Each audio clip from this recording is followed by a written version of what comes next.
I am 68 years old.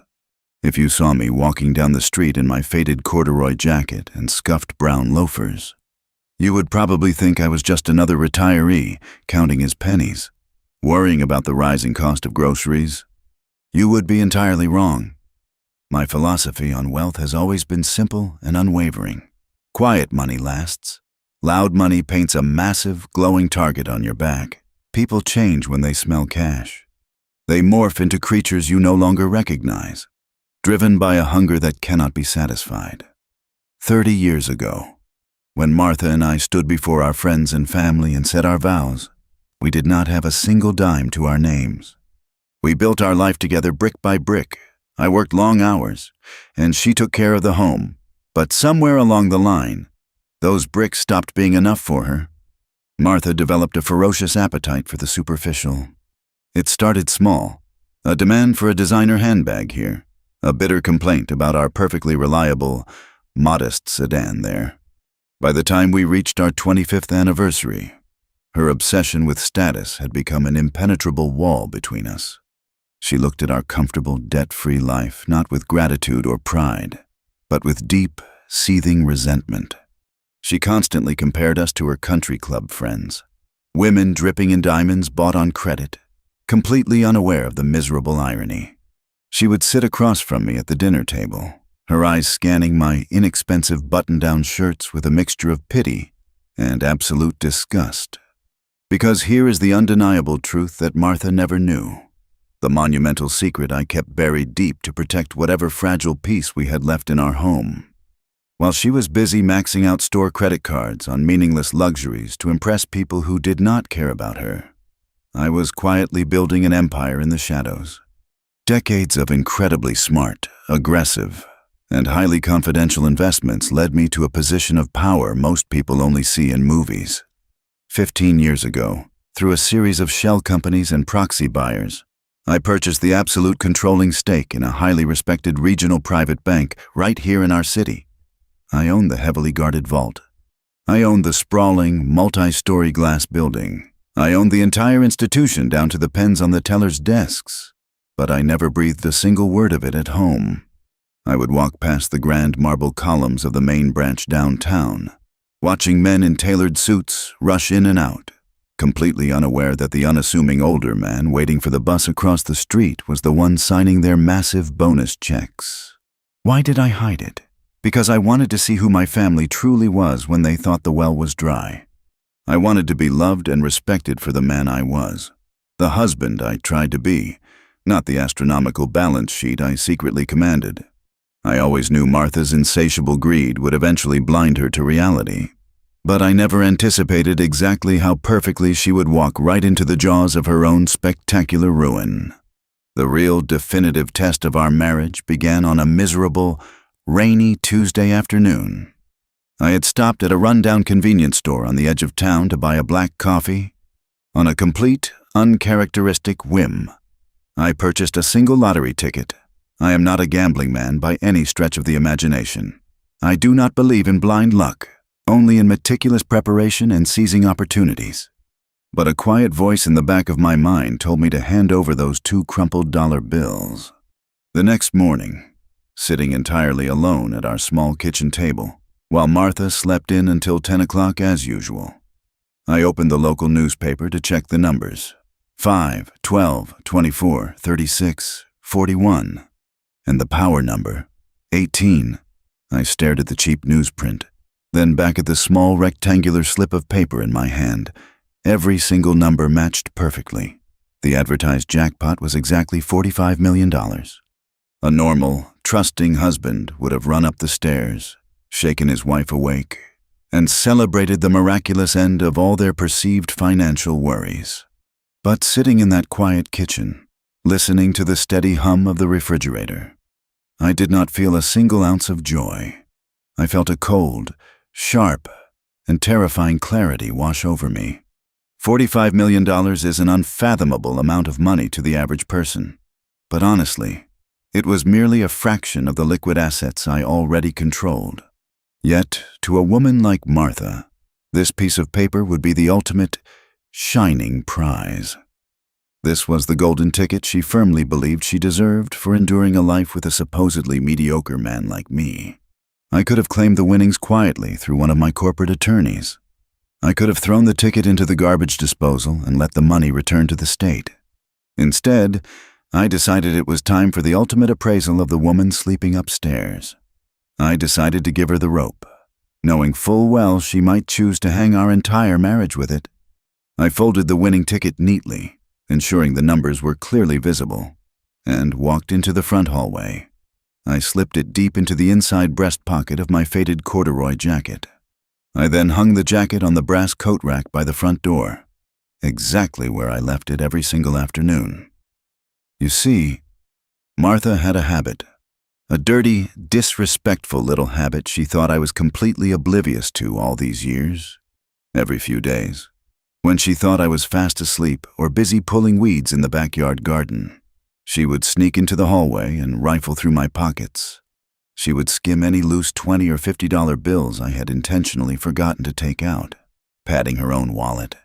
I once overheard her on the telephone, laughing with a friend, calling it her mandatory household tax for dealing with me. I knew the bait was set, and I knew exactly what kind of cold, calculating predator was circling it. All I had to do now was step back into the shadows, play the fool, and wait for the trap to inevitably snap shut. The silence in our house that evening was not peaceful. It was the suffocating quiet of a thief holding her breath. I knew the exact moment my wife decided 30 years of marriage was worth less than a slip of printed paper. I was sitting in my worn leather armchair in the den, a thick historical biography resting on my lap. But my eyes were entirely focused on the reflection in the antique mirror positioned perfectly in the hallway. Martha crept down the wooden stairs, her expensive silk slippers making absolutely no sound on the carpet. She approached the brass coat rack like a starving predator circling a wounded animal. She did not hesitate. Her manicured fingers slipped expertly into the inside breast pocket of my faded corduroy jacket. I watched her pull out the folded ticket, smooth it out against her palm, and then hastily retrieve her high-end tablet from the pocket of her plush robe. Her eyes darted furiously between the glowing screen and the cheap paper ticket. I could see her lips moving silently, mouthing the numbers one by one. 5, 12, 24, 36, 41, 18. Her hands began to tremble so violently she almost dropped the tablet. Her face, usually pinched with permanent dissatisfaction, transformed into a terrifying mask of pure, unadulterated greed. It was a look of euphoric desperation that made her appear like a complete stranger to me. She clamped both hands over her mouth to muffle a sharp gasp, her eyes wide and wild with the crushing realization of $45 million. I braced myself. I waited for the rush of footsteps into the den. I waited for her to scream my name, to throw her arms around me, to cry tears of joy that our golden years would be completely free of worry. Instead, she carefully folded the ticket, shoved it deep into her own pocket, and practically floated back up the stairs, completely silent. I sat in that leather chair for 3 solid hours, staring at the same unread page of my book, waiting for the charade to end. When I finally walked up to our bedroom, the lights were off. Martha was lying perfectly still, pretending to be deep in sleep, but the rhythm of her breathing was shallow, erratic, and betraying the massive secret she was desperately clutching to her chest. Days bled into one another, creating a toxic atmosphere in the house that was almost entirely unbreathable. I gave her every possible opportunity to come clean. I sat across from her at the breakfast table, stirring my black coffee, and dropped incredibly obvious hints. I complained about the rising property taxes in our neighborhood. I mentioned how wonderful it would be to take a long, extended vacation to the Mediterranean coast, something she had always loudly demanded. She barely even looked up from her perfectly plated avocado toast, offering nothing but cold, dismissive grunts. The silence was absolute and entirely deafening. She was actively hoarding the greatest financial windfall of our lives, perfectly comfortable shutting her husband of 3 decades entirely out of the picture. By the second week, Her erratic behavior escalated into sloppy, arrogant defiance. I would walk into the kitchen, and she would immediately snap her phone shut, her face flushing with the adrenaline of a guilty conscience. She started taking sudden, unexplained trips, boldly claiming she was visiting a sick college friend located 3 states over. I knew for an absolute fact she had not spoken to that specific woman in over a decade. Every evening, she would return from these mysterious trips smelling of expensive perfume and high-end restaurant food, tossing her coat onto the chair and complaining about how exhausting her day was. She would look at me, sitting in my same old sweater, watching the evening news, and I could see the absolute contempt swimming in her eyes. She genuinely believed I was a failure, a tired old man who had never achieved anything of real value. The sheer irony of her standing there, secretly plotting to steal a fortune while looking down on a man who possessed wealth she could not even fathom, was almost poetic. When she was home, she carried herself with an unbearable, haughty posture, wearing her invisible fortune like a heavy, jewel-encrusted crown. She spoke to me as if I were a hired servant who was slightly too slow at his job. What she failed to realize was that she was playing a dangerous game of chess against a man who already owned the entire board. She thought she was being incredibly clever, covering her tracks like a mastermind, completely unaware that the ground she was so confidently marching on belonged entirely to me. I did not need to guess what she was doing. I had the means to know definitively. I picked up my secure phone and made a brief, quiet call to the chief security officer at my bank, a highly trained former intelligence operative who specialized in deep, discreet financial investigations. He was a man who could find a needle in a haystack and then tell you exactly who manufactured the needle. I gave him Martha's details and the exact serial number of the lottery ticket, which I had naturally memorized and photographed before placing it in my jacket. Less than 48 hours later, my security chief handed me a thick, sealed manila folder while we sat in my private, top-floor executive office downtown. The contents of that folder were entirely damning. Martha was not visiting any sick friends. She was holding secret, high-stakes meetings in expensive, glass-paneled conference rooms with incredibly dubious financial advisors. These were slick, fast-talking men known in elite circles for setting up aggressive offshore accounts and helping wealthy clients hide assets during incredibly messy divorces. The State Lottery Commission allows winners to claim their massive prizes anonymously through a legally protected entity. And that was exactly her brilliant master plan. As I flipped through the highly confidential documents my security officer had intercepted, the sheer scale of her betrayal became horrifyingly clear. She had legally established a blind trust, a highly secretive financial vehicle designed specifically to claim the $45 million entirely under her own sole control. My name, the name of the man who actually purchased the ticket, was absolutely nowhere to be found on any of the incredibly complex legal paperwork. She was meticulously orchestrating a massive, silent theft right under my nose. The documents revealed her clear intention to quietly drain the funds into untraceable private accounts and eventually vanish, leaving me behind with nothing but an empty house, a stack of unpaid utility bills, and a pile of worthless memories. She was preparing to completely erase me from her life, fueled by a terrifying, deeply ingrained greed that I had somehow underestimated. Sitting in my luxurious office, looking down at the bustling city streets below, I felt a sharp pang of profound sadness for the woman she used to be, quickly replaced by a cold, calculating resolve. She was entirely blinded by the glimmer of new money. I let her build her magnificent, towering house of cards, piece by fraudulent piece, knowing exactly which crucial card to pull when the perfect moment arrived. She had dug the hole. All I had to do was wait for her to jump in. There is a specific kind of cruelty that only blossoms when a person believes they are completely untouchable, and Martha was about to put hers on full display. The moment the State Lottery Commission finalized the transfer of the $45 million into her secretive blind trust, the subtle, passive-aggressive disrespect I had endured for years vanished entirely. It was instantly replaced by an open, venomous contempt that poisoned the very air inside our home. She no longer bothered to hide her disdain when she looked at me. I became a walking, breathing reminder of the mediocre life she felt she had forcefully escaped. She began attacking everything about me, starting with my modest lifestyle. I came downstairs one Tuesday morning to find my favorite, worn-in leather loafers sitting squarely on top of the kitchen trash can. When I calmly asked her why she had thrown away perfectly good shoes, she did not even look up from her designer glossy catalog. She simply sneered and told me she was tired of living with a man who dressed like a charity case.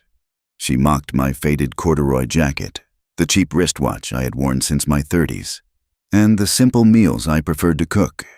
She strutted around the house in brand new, outrageously expensive silk loungewear, sipping imported sparkling water, treating me as if I were a particularly unpleasant stray dog she was forced to tolerate. She thought her new wealth was an impenetrable fortress, completely oblivious to the fact that I held the master blueprints to the very foundation she was so arrogantly building it upon. But Martha's newfound arrogance was only the beginning of the nightmare. To truly solidify her delusion of grandeur, she decided she needed her loyal court. Within a week of securing the funds, she moved her 2 adult children from her previous marriage into our home. Kevin and Chloe were both pushing 40, yet neither had held a steady job for more than 6 consecutive months in their entire adult lives. I had spent decades quietly helping to pay off their massive credit card debts and bailing them out of ridiculous, failed business ventures. I had tried to be a father figure, offering guidance and patience, but they had always viewed me as nothing more than a convenient, boring bank to tap into. Now, with their mother suddenly radiating the smug confidence of a secret multimillionaire, Kevin and Chloe dropped any pretense of basic human decency. They marched through the front door carrying stacks of brand new designer luggage, immediately taking over the guest rooms and treating the entire house like their personal 5-star resort. They treated me worse than an unwanted guest. They treated me like a squatter in my own home. Kevin would leave his dirty dishes stacked high on the coffee table and literally snap his fingers at me, demanding I clean them up before his friends arrived. Chloe would casually walk into the living room while I was watching the evening news, snatch the remote control straight from my hand, and change the channel without speaking a single word to me. If I tried to softly correct them or ask for basic respect, Martha would instantly fly into a theatrical rage, screaming that I was emotionally abusing her precious children and demanding I apologize. I became an alien in the house I had paid off 20 years ago.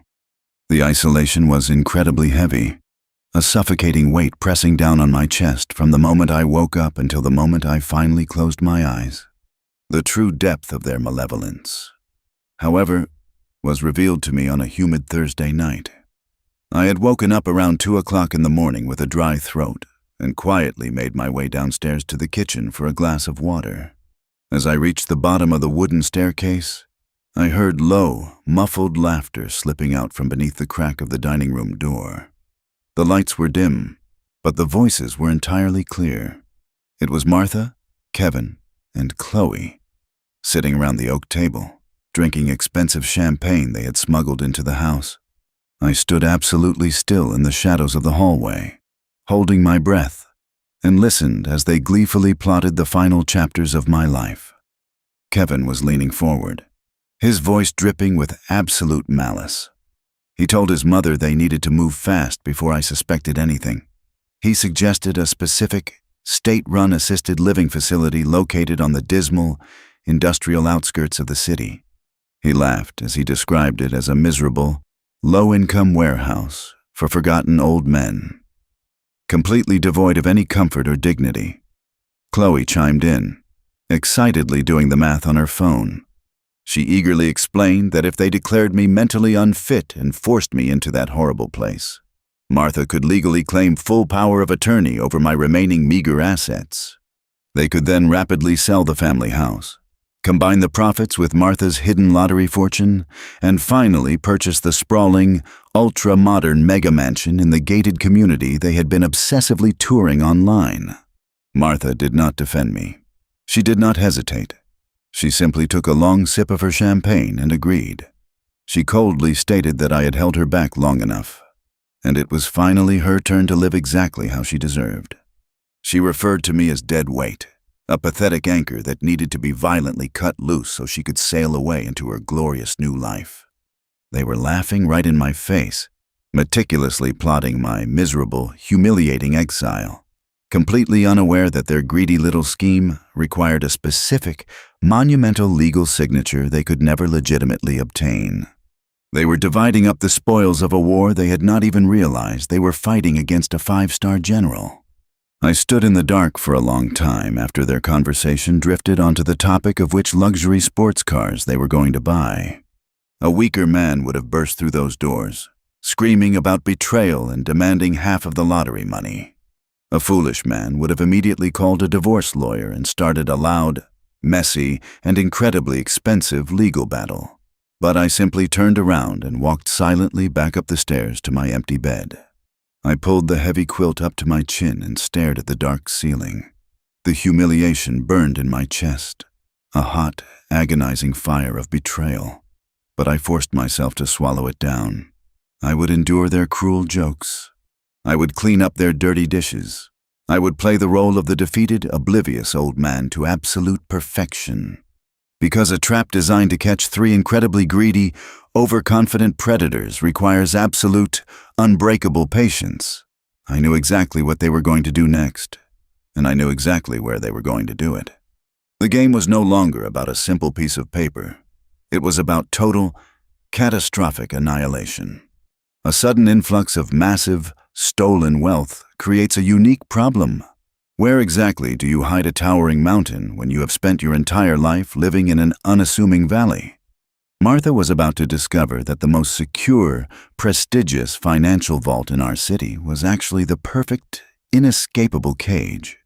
With the $45 million now resting securely in a temporary holding trust established by her fast-talking, sleazy lawyers, Martha faced a critical logistical hurdle. She needed a permanent, highly secure and fiercely private banking institution to manage the enormous capital while she meticulously prepared her divorce papers and finalized the cash purchase of her sprawling new mega mansion. She could not use any of our standard, commercial joint accounts without triggering immediate red flags and legally exposing her theft. She needed total discretion. She needed a place that catered exclusively to the ultra-wealthy, an institution that prided itself on silence, ironclad security, and personalized, unquestioning service. After days of secretive phone calls and hushed, excited conversations with her greedy children, she made her choice. She decided to transfer a staggering initial sum of $25 million to establish her primary operating accounts and begin her new life. She selected a highly respected, unassuming private bank located right in the heart of our city's historic financial district. The building possessed no flashy neon signs or massive billboards, only a tasteful, understated bronze plaque next to heavy, bulletproof glass doors.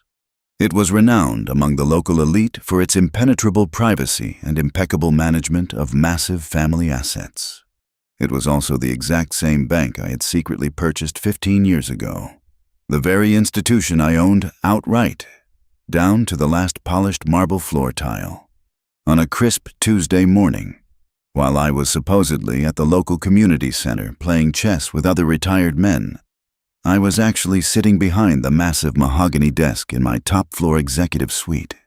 I was wearing a sharp, custom-tailored charcoal suit, sipping a cup of dark roast coffee, and looking out the floor-to-ceiling windows at the sprawling city below.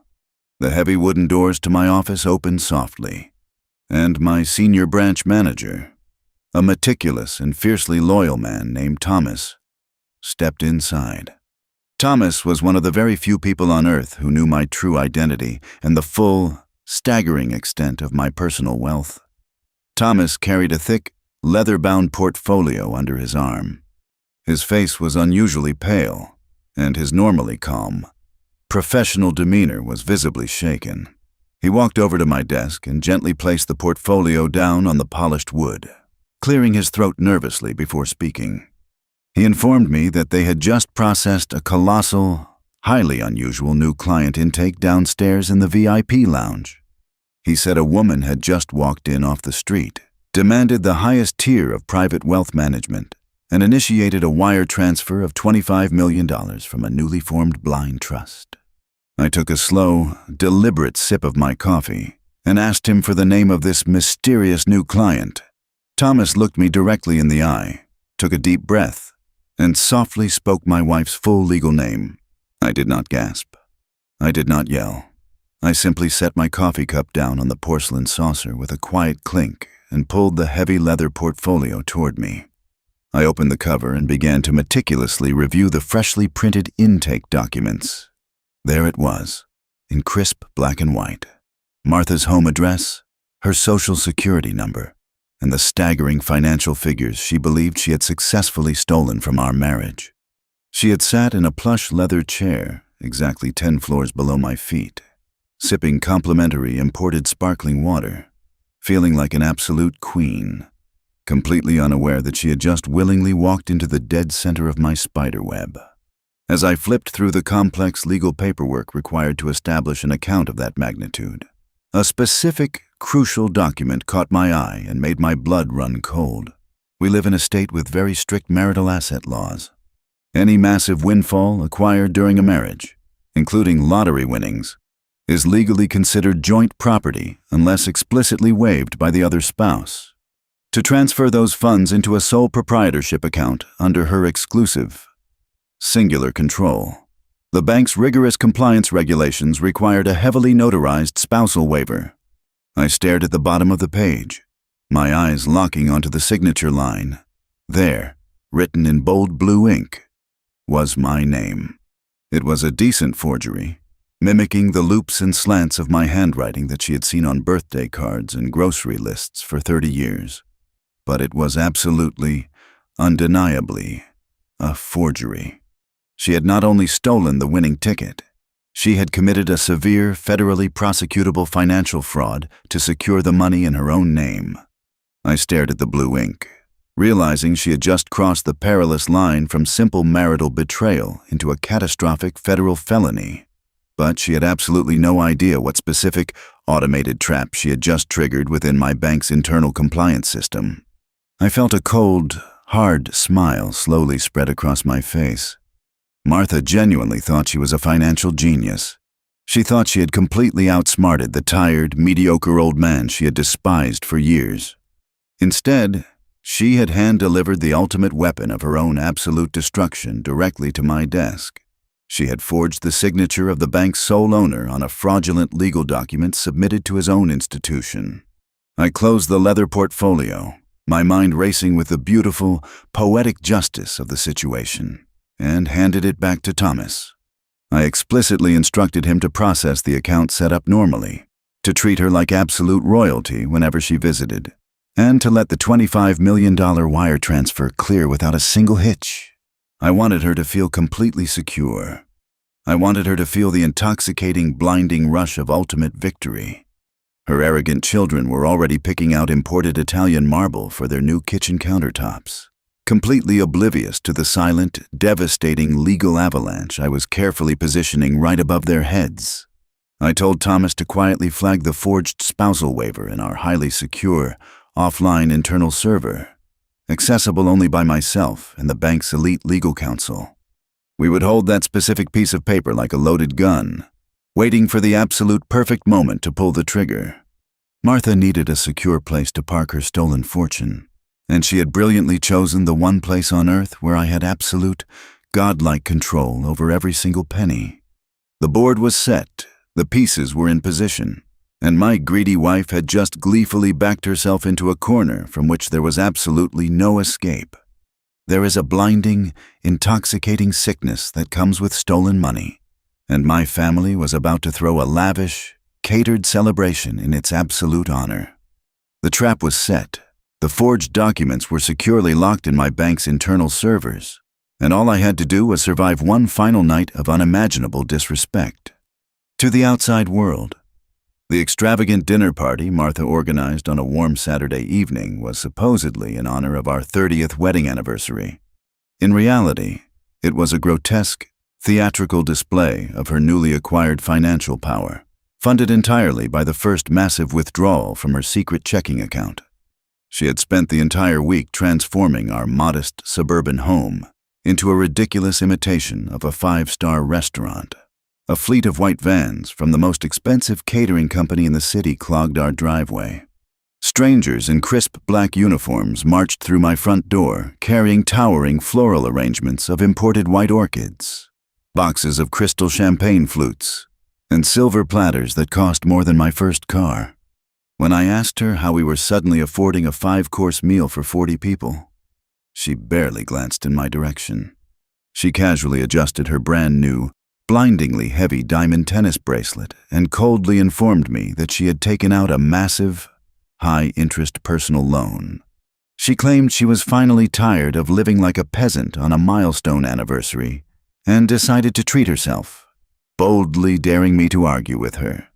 She knew I despised debt of any kind, and she was actively trying to provoke a massive argument in front of the caterers to further paint me as the controlling, miserable husband.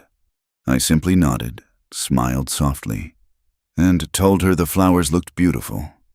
Her face twisted with brief disappointment before she turned her back on me, marching into the kitchen to bark orders at the head chef. By 7 o'clock, the house was packed with Martha's pretentious country club acquaintances. These were women draped in expensive silk and men reeking of expensive cologne, people who had always looked at me with thinly veiled pity. Martha glided through the room like a reigning monarch, holding a glass of vintage champagne, soaking up their awe and jealousy. She loudly spun a fabricated, elaborate lie about an unexpected, early inheritance from a wealthy, distant great-aunt to explain the sudden influx of dazzling jewelry and premium catering. But the true height of her absolute arrogance was revealed when the dinner bell chimed, and the guests were directed toward the dining room. Martha had rented a massive, custom-built mahogany table that stretched across the entire length of the room, adorned with silver candelabras and personalized, gold leaf name cards for every single guest. I walked toward the head of the table, assuming, as the husband of 30 years, I would be seated next to my wife. Instead, Kevin, wearing a bespoke, midnight blue tuxedo he had clearly purchased that very afternoon, stepped firmly into my path. He placed a heavy hand on my chest and let out a condescending chuckle. He pointed toward the far corner of the room, right next to the swinging wooden doors that led to the hot, noisy kitchen. There, pushed awkwardly against the floral wallpaper, was a small, wobbly folding card table covered with a cheap, wrinkled white linen cloth. It was set with a single plate, a standard water glass, and ordinary stainless steel cutlery, completely entirely separated from the lavish crystal and silver of the main party.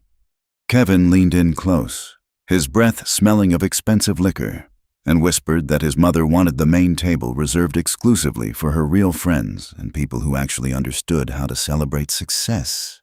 He told me to sit quietly at my little station, eat my food, and try not to embarrass them by speaking to anyone important. I looked at the wobbly card table, then across the room at Martha. She was watching the entire exchange, her eyes locked with mine. She did not look away. She did not apologize. She simply raised her crystal glass toward me with a slow, mockingly triumphant smile, entirely confirming that this profound, public humiliation was meticulously planned. I did not cause a scene. I did not throw a punch or raise my voice.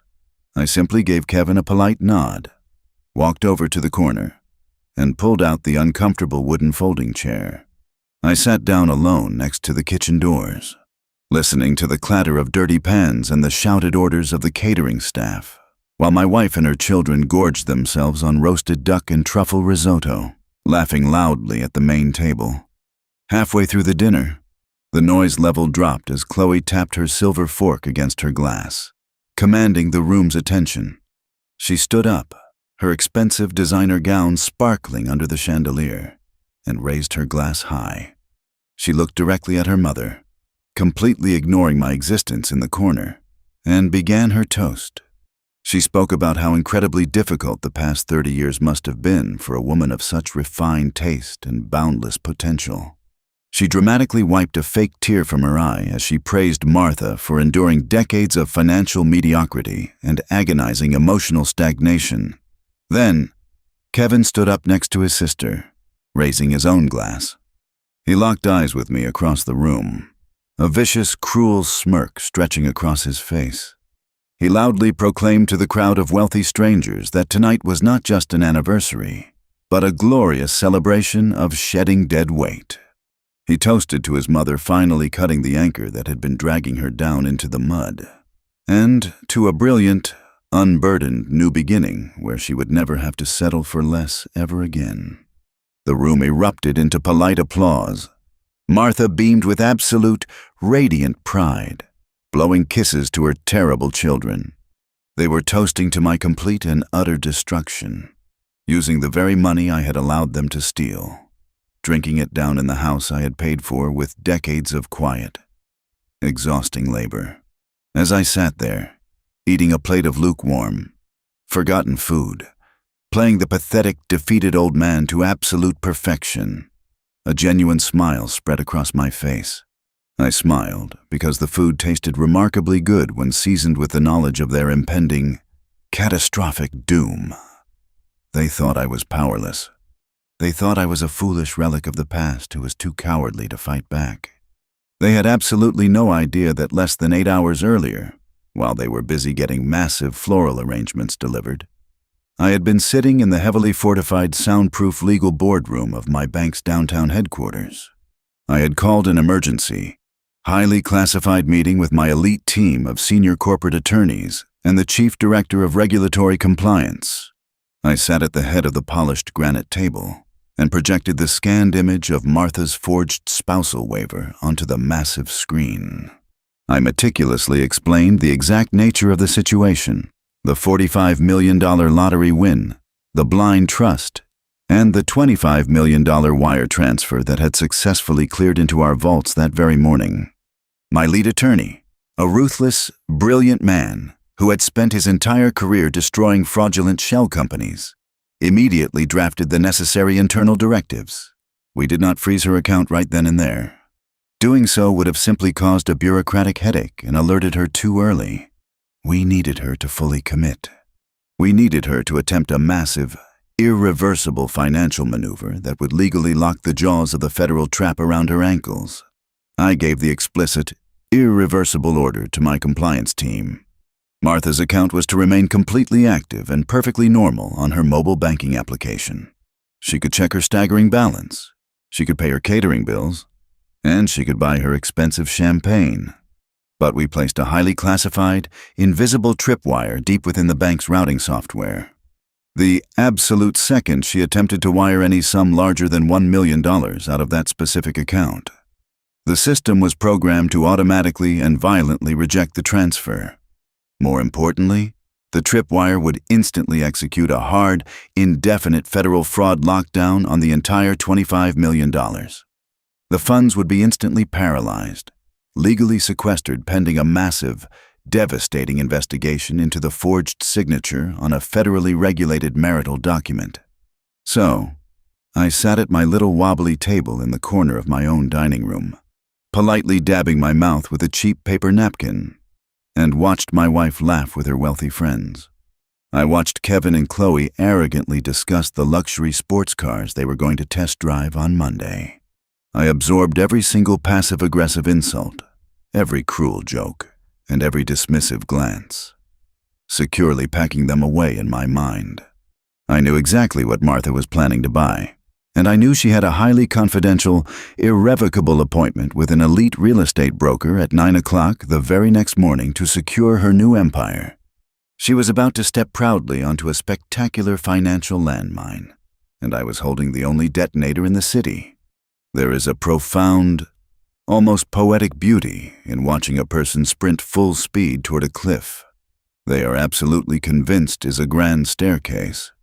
Monday morning arrived with the crisp, heavy air of impending destruction, completely unnoticed by the 3 people who were about to lose everything they had stolen. Martha, Kevin, and Chloe did not even bother to lower their voices as they slammed the front door and piled into a rented luxury sport utility vehicle. They were headed to an exclusive, highly guarded gated community nestled in the affluent hills just outside the city limits. I knew exactly where they were going because I had reviewed Martha's browser history on her unprotected tablet weeks ago. She had scheduled a private, high-priority viewing with the most aggressive, high-end real estate broker in the state. They spent 3 agonizingly arrogant hours touring a sprawling, ultra-modern glass and steel estate. The property featured a massive infinity pool overlooking the valley, a 10-car subterranean garage, and a climate-controlled wine cellar larger than the entire footprint of our suburban home. I could perfectly picture Kevin running his greedy hands over the imported Italian marble kitchen countertops, acting as if he had actually earned a single inch of it through hard work. I could imagine Chloe loudly claiming the largest guest suite, already planning her lavish, exclusive pool parties. And I could vividly envision my wife standing in the grand 3-story foyer, looking down from the sweeping glass staircase, breathing in the undeniable, intoxicating scent of pure, unadulterated financial power. The broker, a sharp, meticulously dressed woman accustomed to dealing with demanding billionaires and tech moguls, led them back to her sleek downtown office to finalize the paperwork. They sat in plush, white leather chairs, sipping complimentary champagne as Martha practically vibrated with arrogance. She loudly demanded the property be taken off the market immediately, insisting she had no time for bidding wars with lesser buyers. The broker smiled a practiced, razor-sharp smile and slid a thick, heavily tabbed leather-bound purchase agreement across the polished glass desk. She politely explained that to legally secure an estate of this astronomical magnitude and remove it from active listings, standard luxury procedure required an immediate, non-refundable earnest money deposit of exactly $2 million. Martha did not even blink. She let out a soft, incredibly condescending chuckle, acting as if $2 million were merely loose change she had found buried in the bottom of her designer handbag. She reached in, pulled out her brand-new, top-of-the-line smartphone, and confidently opened the sleek, minimalist mobile application for my private bank. She had no idea that the exact moment her manicured finger pressed that polished glass screen to initiate the transfer, a silent, invisible digital alarm would trigger miles away in a room she did not even know existed. While Martha was sitting in that luxurious office across town, basking in the artificial glow of her stolen wealth, I was sitting perfectly still behind the massive mahogany desk in my top-floor executive suite. I was not alone. My senior branch manager, Thomas, and the bank's elite chief director of regulatory compliance were standing quietly by my side. We were all watching a highly secure, encrypted digital monitor positioned specifically on my desk, tracking high-level, flagged account activity in absolute real time. The screen blinked once. A bright crimson notification suddenly materialized on the dark dashboard, flashing with urgent rhythm. It was a direct authorization request for an outbound wire transfer of exactly $2 million. The system traced the origin directly to Martha's secretly established sole proprietorship account, showing the destination as the heavily regulated escrow account of the luxury real estate firm. The compliance director looked down at me, his hand hovering over his secure master override tablet. He quietly asked for my final, irrevocable authorization. I stared at the flashing crimson alert. I visualized the forged signature on the spousal waiver currently sitting locked inside our subterranean legal vault. I thought about the 30 years of marriage she had so casually tossed into the garbage disposal the second she smelled cash. I thought about the humiliating dinner party where I was banished to a wobbly folding table by the kitchen doors, and the cruel, late-night laughter of her children planning to lock me away in a miserable, state-run facility so they could buy sports cars. I looked up at Thomas, gave a single, firm nod, and spoke clearly. I gave the command to execute the hard federal lock. The compliance director tapped a single key on his tablet. Within milliseconds, the invisible digital tripwire we had meticulously woven into the bank's central routing software snapped shut with absolute, devastating, and irreversible precision. The $2 million transfer was instantly and violently rejected by the main server. But the trap was far more sophisticated than a simple declined transaction. The system immediately engaged a total, indefinite federal fraud lockdown on the entire remaining balance of $25 million. Every single penny in her account was instantly paralyzed, legally sequestered behind an impenetrable wall of regulatory red tape, and completely inaccessible to anyone without a federal judge's order. Back in the real estate broker's plush office, the confident, victorious smirk on Martha's face began to slowly melt into an expression of profound confusion. She stared down at the bright screen of her phone. Instead of the familiar, deeply satisfying green checkmark confirming the massive transfer of funds, the application screen had frozen entirely white. Then, a single sterile gray box appeared dead in the center of the display. It contained a generic, horrifyingly vague error message that makes even the wealthiest clients break into a cold sweat. Transaction denied. Account access suspended. Please contact your branch administrator immediately. Martha tapped the screen furiously, her fingernails clicking sharply against the heavy glass. She frantically closed the application and reopened it, her heart undoubtedly beginning to hammer a frantic rhythm against her ribs. She forcefully typed in her complex password, fully expecting to see her glorious, towering balance restored. Instead, the screen refreshed and displayed a terrifying, mathematically impossible number for a woman who thought she was a multi-millionaire. $0.00. Available balance, 0. The real estate broker leaned forward, her practiced, warm smile dropping slightly as she instantly sensed the sudden, jagged shift in the room's energy.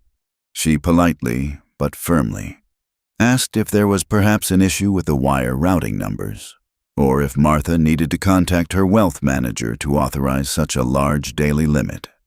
Kevin and Chloe exchanged nervous, highly confused glances. Their vivid dreams of imported sports cars, designer wardrobes, and massive infinity pools were suddenly teetering on a very fragile, terrifying edge. Martha let out a forced, uncomfortably high-pitched laugh, her face flushing a deep, mottled red as the sheer panic began to claw at her throat. She waved her trembling hand dismissively, trying desperately to project an aura of mild annoyance rather than absolute terror. Her voice shook just enough to betray the massive spike of adrenaline flooding her system. She completely assured the skeptical broker that it was merely a ridiculous technical glitch, a pathetic, minor inconvenience caused by a lazy, incompetent bank teller. She thought she was experiencing a minor roadblock, a tiny bump on her glorious road to absolute freedom, completely unaware that the real, inescapable nightmare was calmly waiting for her on the top floor of that very building. Martha promised the broker she would drive directly to the bank and forcefully resolve the misunderstanding in person. She arrogantly grabbed her heavy designer coat and stormed out of the sleek office, dragging her bewildered, suddenly silent children behind her. She was marching directly into the absolute dead center of a Category 5 hurricane, perfectly prepared to scream at a lowly customer service manager, completely oblivious to the earth-shattering fact that she was about to face the owner. There is a specific, deeply satisfying kind of silence that falls over a room when a person's entire fabricated universe collapses into a billion jagged pieces right in front of their eyes. I knew exactly when they arrived because the heavy, bulletproof glass doors of the main lobby offered a clear, unobstructed view of the street from my private security monitors. Martha's rented luxury sport utility vehicle screeched to a violent halt in the loading zone, clearly violating 3 separate city parking ordinances. She did not even bother to put the heavy vehicle in park properly before throwing open her door and marching toward the entrance. A terrifying storm of fury. Entitlement, an expensive designer fabric. Kevin and Chloe scrambled out of the back seats, trailing behind her like nervous, twitchy shadows. Their earlier arrogance, the smug confidence they wore while touring the mega mansion just an hour prior, had been entirely replaced by a frantic, suffocating desperation. The main lobby of my private bank was meticulously designed to be a sanctuary of absolute tranquility. It featured soaring, hand-painted ceilings, pristine, imported marble floors, and a hushed, respectful atmosphere that mirrored the extreme, quiet wealth it guarded. Martha violently shattered that delicate tranquility the absolute second her expensive heels struck the polished stone. She completely bypassed the plush, velvet waiting area and the complimentary espresso bar, marching directly toward the heavy mahogany desk of my senior branch manager, Thomas. She slammed both of her hands down on the polished wood with a loud, aggressive crack, leaning over the desk with a face twisted in absolute, blinding rage. Through the high-definition audio feed in my office, I could hear every single venomous word perfectly. She loudly demanded to know why her mobile application was showing an available balance of exactly $0.00. She screamed at the top of her lungs that she was attempting to authorize a $2 million transfer for a luxury estate, boldly threatening to sue the entire institution into the ground, completely ruin Thomas's career, and contact the local news if her $25 million were not instantly and permanently reinstated.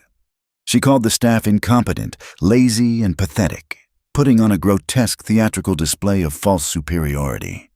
Thomas, a man who had successfully faced down aggressive billionaires and hostile corporate raiders during his long career, simply looked at her with an expression of polite, unyielding stone. He did not flinch at her screaming. He did not break eye contact. He smoothly typed her legal name into a secure terminal, perfectly playing the specific role I had assigned him that morning. He paused, looked up, and quietly informed her that a severe, automated federal lock had been instantly triggered on her entire portfolio.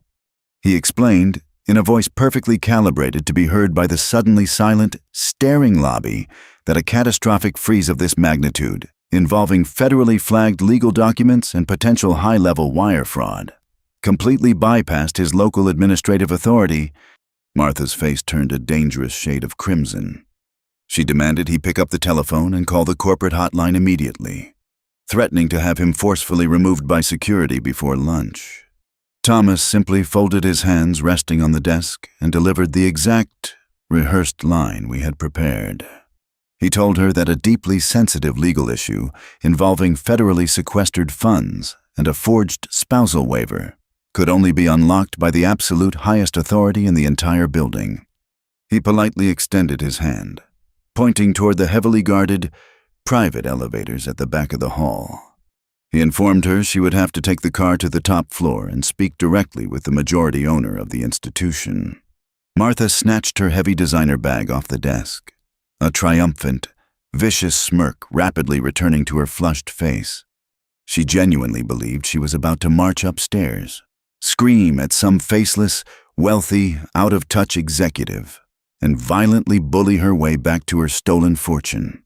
She had absolutely no idea that the man calmly waiting for her possessed a weapon far more devastating than a simple, frozen bank account. Kevin and Chloe eagerly followed her into the private, wood-paneled elevator, whispering excitedly about how their mother was going to put the arrogant owner exactly in his place. The heavy brass doors slid shut, and the elevator began its silent, rapid ascent to the 10th floor, carrying the three most arrogant people in the city directly toward their absolute, inescapable ruin. As I watched the digital floor indicator tick upward on my monitor, I adjusted the cuffs of my custom-tailored, charcoal gray suit. It was a suit that cost more than the reliable, modest sedan Martha had complained about for the last decade. I sat comfortably behind the massive, custom-built granite desk that dominated the room. The floor-to-ceiling windows behind my leather chair offered a sweeping, godlike view of the entire financial district, casting a strong, commanding light over the room. Resting perfectly centered on the pristine granite surface in front of me was a single, brightly illuminated tablet. It was currently looping the high-definition security footage from our hallway mirror, clearly showing Martha stealing the winning lottery ticket out of my faded corduroy jacket. Lying perfectly aligned right next to the tablet was the physical, ink-stained paper of the forged spousal waiver she had submitted to my compliance department. The brass doors of the private elevator chimed softly. I heard their footsteps cross the ultra-exclusive, empty executive reception area. They did not even bother to knock. Martha firmly grabbed the heavy brass handles of my office and violently pushed the massive double doors open. marching into my private sanctuary, entirely ready to unleash a hurricane of entitled, screaming fury. The vicious, demanding words completely died in her throat. The massive tirade she had aggressively prepared on the elevator ride evaporated instantly into the silent, climate-controlled air of my office. She stopped dead in her tracks, exactly 3 feet inside the room, her designer heels sinking heavily into the plush, imported carpet. The vibrant color rapidly drained from her face, leaving her looking like a hollow, terrified ghost. Her jaw physically dropped open.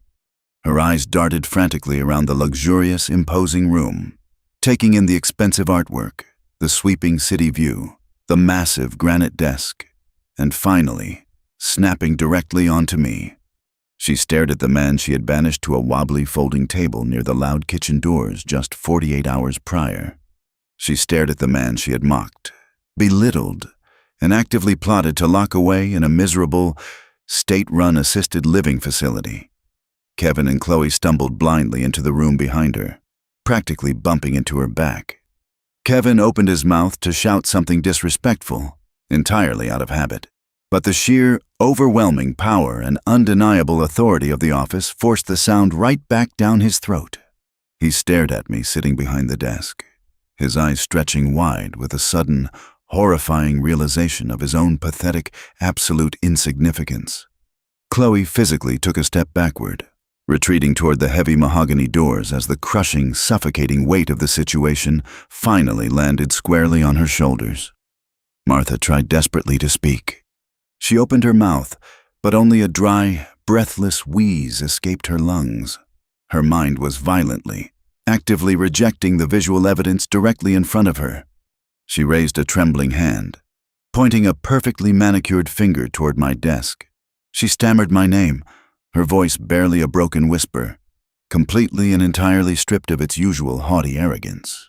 I took a slow, deliberate sip from my crystal water glass, set it down on a leather coaster without making a single sound, and looked directly into the terrified eyes of the woman who had betrayed our 30 years of marriage for a piece of paper.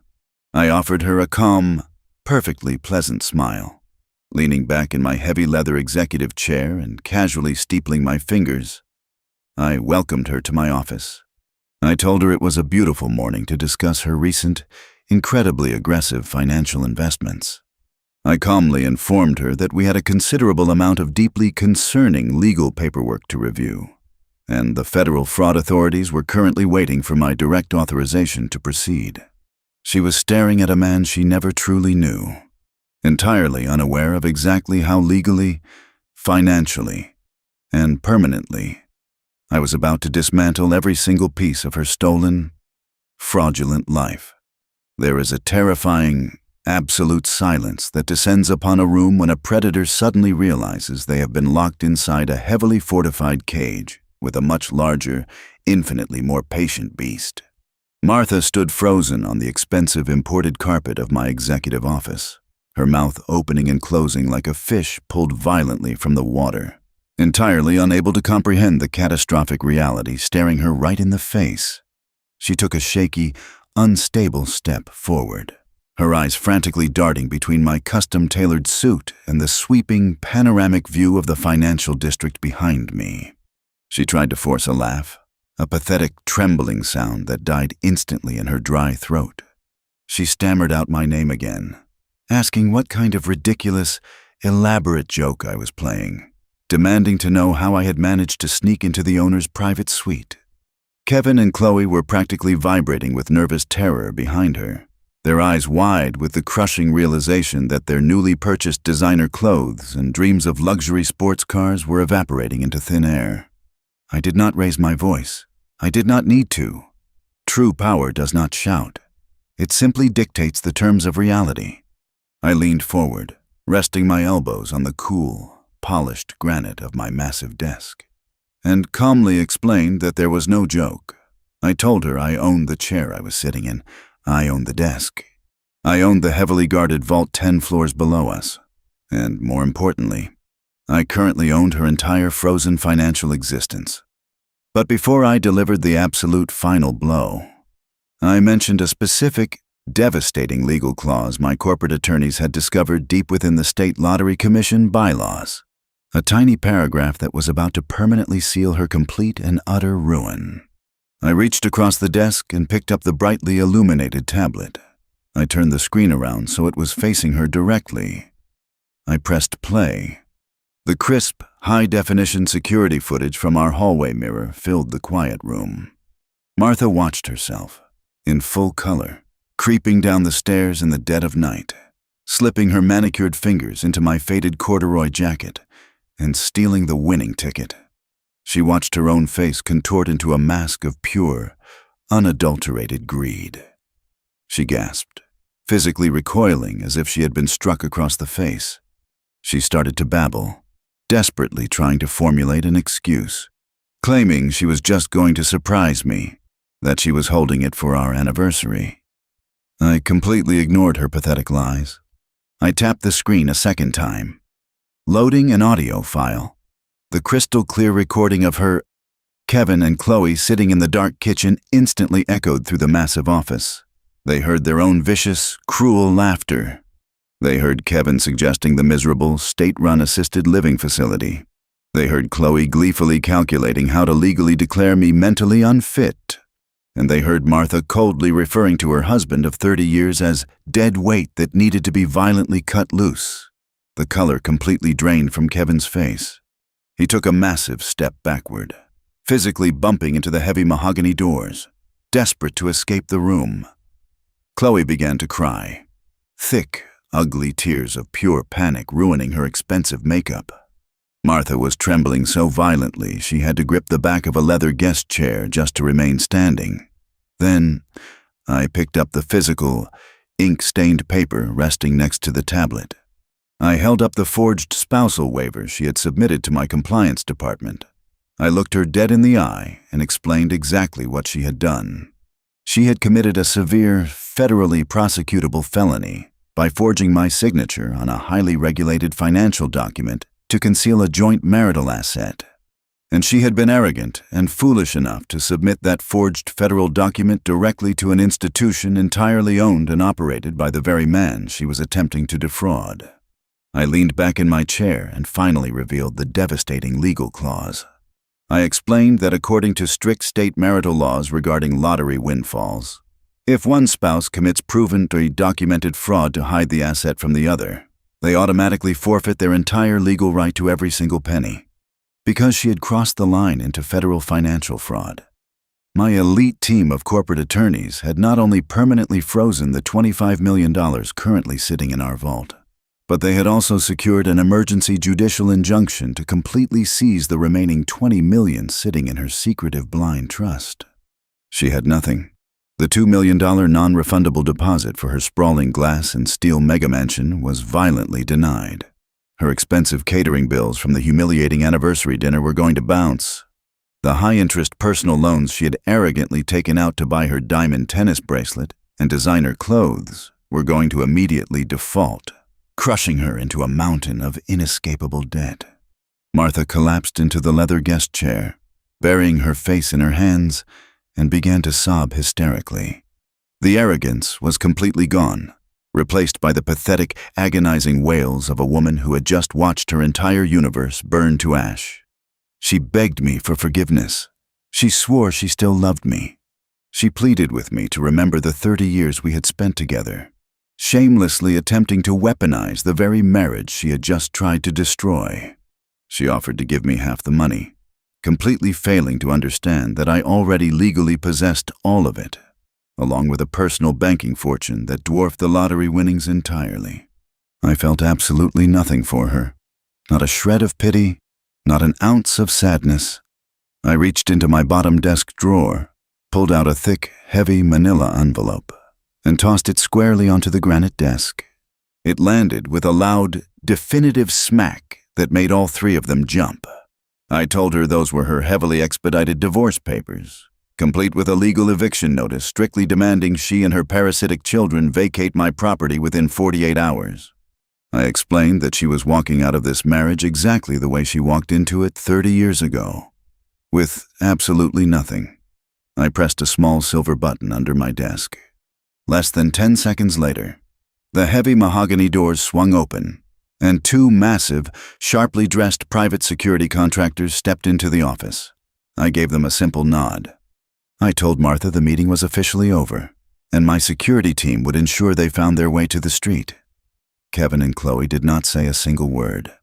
They scurried out of the office like terrified rats fleeing a sinking ship. Martha tried to reach across the desk, her hands grasping desperately at the empty air. But the security officers firmly grabbed her by the arms and practically carried her out of the room.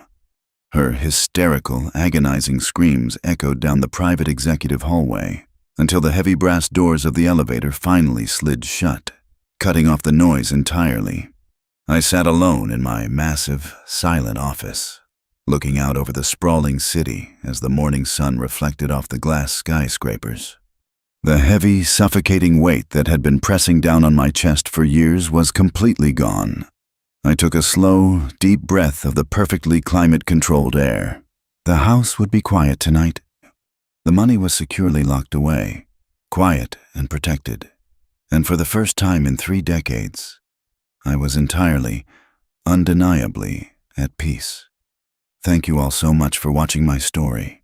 If you found this ending completely satisfying, please make sure to like, subscribe, and share this video with your friends. Leave a comment down below with the word karma so I know you made it all the way to the very end.